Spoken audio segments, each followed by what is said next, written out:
One of the things that happens a lot to us when we're fishing, especially when you're fishing streamers or nymphs, is for the fly to get hung up somewhere on the bottom.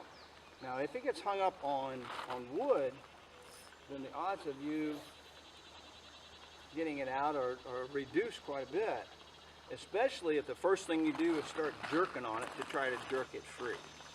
If you have a small tippet, if you have a small diameter tippet, you can break it off. If you have a larger diameter tippet, then you possibility of you straightening the hook out, which weakens the hook, and you have a greater chance also, you know, of getting it hung pretty good when you jerk on it because it's so strong.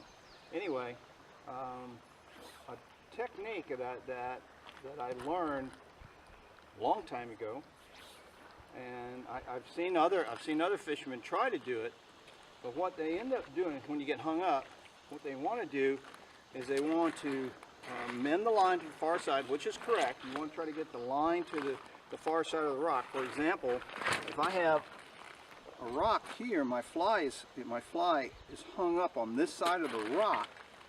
If I mend my line to the far side, toss the fly line to the far side of the rock and pull on it, the fly will follow the fly line. So the fly line is looped around this direction on the back side of the rock, and as I pull on the line, it should pull the fly in this direction. I'm sitting over here fishing, I cast, my hook gets on this side of the rock, make the mend to the far side, pull on the line, and it should pull it free.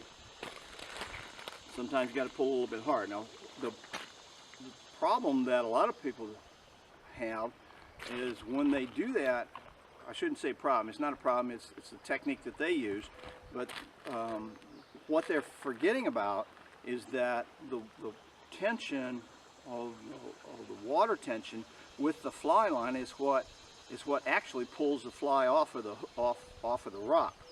So I've seen people do this. They make that cast, that mending cast, and then they mend it and it go right away, immediately. You don't want to go fast. You actually want to let the current kind of put a little bit of a belly in that line, and as you pull on it, it's that large belly that helps, with the current pulling in that belly, that helps pull that fly free. So instead of going right away, then you want to give it a little bit of time to develop a loop. Now I'm going to try to film this and show you out on the water so that you can kind of see what I'm doing. And you may not get to see me as much, but you'll get to see the fly line.